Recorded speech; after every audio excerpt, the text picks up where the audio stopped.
इस फिल्म की कहानी 8 छोटे छोटे लव अफेयर्स के बारे में है जो किसी न किसी तरह हर एक कपल से कनेक्टेड है। अब इस 8 लव अफेयर में हमें क्या क्या देखने को मिलता है, आइए जानते हैं। इस फिल्म का नाम है डीजीओ।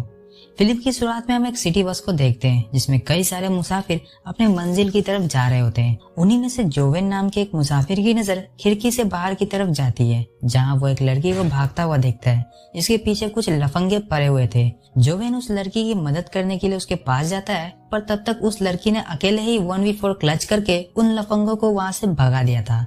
वो लड़की अपना नाम सेनोरा बताती है और जोवेन को एक कैप्टन की यूनिफॉर्म में देख उसे अंदर ही अंदर कुछ कुछ होने लगता है। सेनोरा जोवेन को सीड्यूस करते हुए कहती है कि अगर तुम अपने नाव में मुझे फेरी तक ले जाओगे तो मैं तुम्हें फ्री में घबाघब करने दूंगी। अब ये सुनकर जोवेन को लगता है कि ये लड़की जरूर पागल है और वो उसकी बातों पर ज्यादा ध्यान न देते हुए बस की तरफ आगे बढ़ने लगता है। तभी एक बार फिर सेनोरा जोवेन को गालियां देते हुए सीड्यूस करने लगती है, जिसके बाद जोवेन की भी सड़क जाती है और वो उसका पीछा करने लगता है। दोनों भागते भागते एक झोपड़ी के खोपचे में पहुंच जाते हैं जहां जोवेन एक कोने में सेनोरा की जम के बजाता है। मिशन कंप्लीट होने के बाद जोवेन अपने मंजिल की तरफ चल पड़ता है। सेनोरा भी उसके साथ जाना चाहती थी, पर जोवेन कहता है कि मैं अभी तुम्हें अपने साथ नहीं ले जा सकता, मैं अपनी बीमार बहन से मिलने जा रहा हूँ। और जाते जाते जोवेन अपना डॉग टैग सेनोरा को देते हुए जाता है, जिसे पाकर सेनोरा को एक अजीब से चरम सुख का एहसास होता है। दूसरी तरफ हम मैरी नाम के एक मेड को देखते हैं जिसे अपने मालिक से कुछ ज्यादा ही लगाव था। वो हर वक्त छुप छुप कर अपने मालिक को ताड़ने में लगी रहती थी। एक दिन जोवेन उससे मिलने आता है और यहाँ में पता चलता है कि मैरी ही उसकी बहन है और वो उसी से मिलने आया था। जाते जाते जोवेन मैरी के हाथों में एक ठोंगा देते हुए जाता है और कहता है कि इसे माँ को दे देना। अब क्योंकि जोवेन पूरे 3 साल बाद मैरी से मिलने आया था और बिना चाय पानी पिए ही जा रहा था, तो मैरी उसे रोकने के लिए कहती है। दोनों पार्क में बैठकर धुआंबाजी करने लगते हैं। उसी दौरान जोवेन खुले आसमान के नीचे प्रकृति का मजा लेते हुए मैरी के साथ घपाघप करने की कोशिश करने लगता है, लेकिन मैरी साफ साफ मना कर देती है। लेकिन जोवेन हार मानने वालों में से नहीं था। वो जबरदस्ती ही मैरी के साथ शुरू हो जाता है। पहले तो मैरी जम के विरोध करती है, लेकिन कुछ देर बाद वो खुद को जोवेन के छोटे चेतन के सामने सरेंडर कर देती है। काम पूरा होने के बाद मैरी को गिल्टी फील होने लगता है। वो जोवेन से कहती है कि अगर इस बारे में किसी को पता चल गया तो बहुत ही बुरा होगा, लेकिन जोवेन को इन सब बातों से कोई लेना देना नहीं था। वो तो मैरी के साथ दूसरे राउंड की तैयारी में लग जाता है। एक दिन हम मैरी के मालिक डेविड को पैट्रिसिया नाम की एक लेडी का पीछा करते हुए देखते हैं। वो हर जगह उस लेडी का पीछा कर रहा था, चर्च, मार्केट, कॉफी शॉप, हर जगह। और थक हार कर घर लौटने के बाद डेविड सीधे नहाने चला जाता है। इधर घर की सफाई करते वक्त मैरी को डेविड और उसकी किसी लड़की के साथ कुछ फोटोज मिलते हैं, तो वो उनमें से एक फोटो अपने जेब में घुसा लेता है। नहाने के तुरंत बाद डेविड को ऑरेंज जूस पीने की आदत थी, पर आज घर में कहीं भी मैरी दिखाई नहीं दे रही थी, इसलिए डेविड खुद उठकर किचन में जूस लेने जाता है। पर किचन में जाते ही वो देखता है कि उसकी ग्रैंडमा अपने पलटन के साथ दोपहर को होने वाली पार्टी की तैयारी में लगी हुई है। दोपहर की उस पार्टी में कई सारे मशहूर लोग आए हुए थे। उन्हीं में से एक थी पैट्रिसिया, जो कि अपने हस्बैंड जोसेफ के साथ वहां आई हुई थी। डेविड भी अपने 2 मेगापिक्सल वाले कैमरे से पैट्रिसिया की लगातार फोटो खींचने में लगा हुआ था।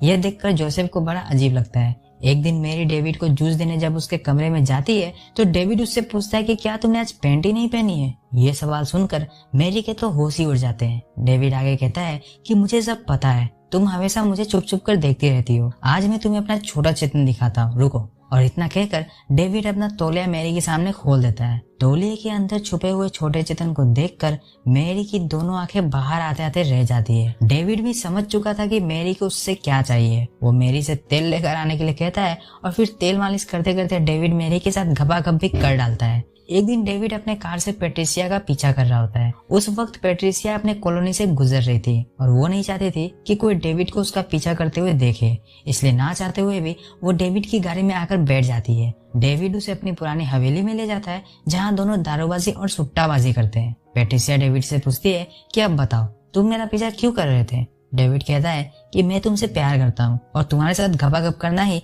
मेरी जिंदगी की सबसे बड़ी फैंटेसी है। यह सुनते पैट्रिसिया का हंस हंस के बुरा हाल हो जाता है। तभी उसके फोन की घंटी बजने लगती है। पैट्रिसिया को किसी नए नंबर से किसी ने कॉल किया था। यह देखकर डेविड तुरंत उसके फोन का जीपीएस ऑफ कर देता है और पैट्रिसिया से कहता है कि इसे ऑफ ही रखना, वरना तुम्हारा हस्बैंड तुम्हें ट्रेस करते हुए यहाँ आ जाएगा। पर अभी भी इधर पैट्रिसिया की हंसी नहीं रुक पा रही थी। वो डेविड से कहती है, तब तो तुम रोज मेरे बारे में सोचकर हाथगाड़ी चलाते होगे।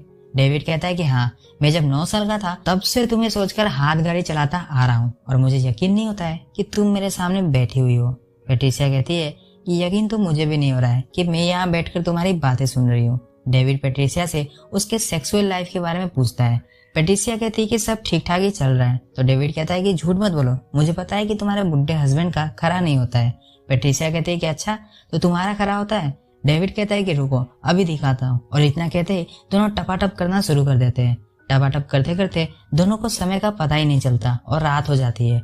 पेट्रिसिया फटाफट से अपनी पैंटी ढूंढने में लग जाती है पर उसे वह पैंटी मिलती ही नहीं है। तो डेविड पेट्रिसिया से कहता है कि तुम टेंशन मत लो, यही कहीं पड़ी होगी, मुझे मिलते ही मैं तुम्हारे घर उसे कुरियर करवा दूंगा। पेट्रिसिया कहती है कि इसकी कोई जरूरत नहीं है और तुम अब से मेरा पीछा मत करना, वरना कहीं अगर मेरे हस्बैंड को पता चल गया तो वो तुम्हें गोलियों से भून डालेगा। इधर जब पेट्रिसिया अपने घर लौटती है तो उसका हस्बैंड जोसेफ उससे पूछता है कि तुमने अपने फोन का जीपीएस क्यों ऑफ किया हुआ था।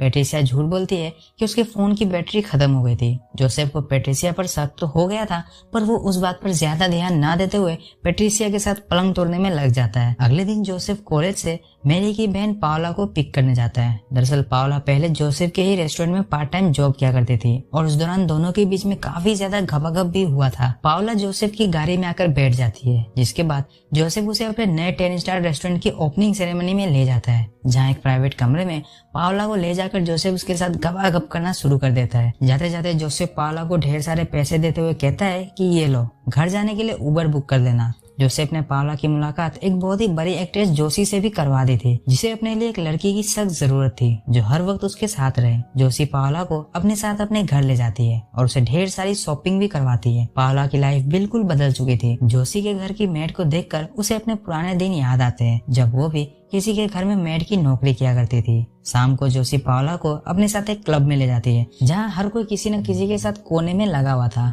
पाओला कुछ ज्यादा ही ड्रिंक कर लेती है, जिसके बाद वो उल्टी करने लगती है। यह देखकर जोशी उसे वापस वहाँ से अपने साथ घर ले जाती है। यहाँ हमें पता चलता है कि जोशी एक लेस्बियन है और उसी के कहने पर जोसेफ ने उसके लिए पाओला का इंतजाम किया था। पाओला को ये सब ठीक नहीं लग रहा था, पर जोशी उसे जबरदस्ती अपने साथ नहाने के लिए पूल में खींच लेती है, जिसके बाद दोनों के बीच में लेस्बियन वाला काम चालू हो जाता है। पर पाओला को अभी भी ये सब सही नहीं लग रहा था। हालांकि उसे जोशी के साथ करने में मजा तो आया था, पर जोशी जिस तरह से उसे अपने किसी बॉयफ्रेंड की तरह रख रही थी, यह देखकर पाओला बहुत ही ज्यादा अनकंफर्टेबल हो जाती है। यह देखकर जोशी पाओला से कहती है कि ठीक है, तुम्हें अगर जाना है तो जाओ, लेकिन दोबारा यहाँ मत आना। पाओला के लिए यह एक मुश्किल डिसीजन था, पर वो एक लेस्बियन बनकर नहीं रहना चाहती थी, इसीलिए वो जोशी से ब्रेकअप कर लेती है। जोशी पाओला को अपनी कार में बिठाकर उसके घर ड्रॉप करने जाती है। इधर हम सेनोरा को देखते हैं, जिसे हमने इस फिल्म की शुरुआत में अकेले 1v4 क्लच करते हुए देखा था। इस बार भी कुछ लफंगे उसके पीछे पड़े हुए थे, जिससे सेनोरा अपनी जान बचाकर भाग रही थी। तभी उसे जोशी की गाड़ी दिखाई देती है और वो उसमें जाकर बैठ जाती है। जोशी फटाफट से अपनी कार को लेकर वहां से निकल जाती है और अगले सीन को देखते हुए हम समझ पाते हैं कि दोनों ने रात को घपाघप भी किया था।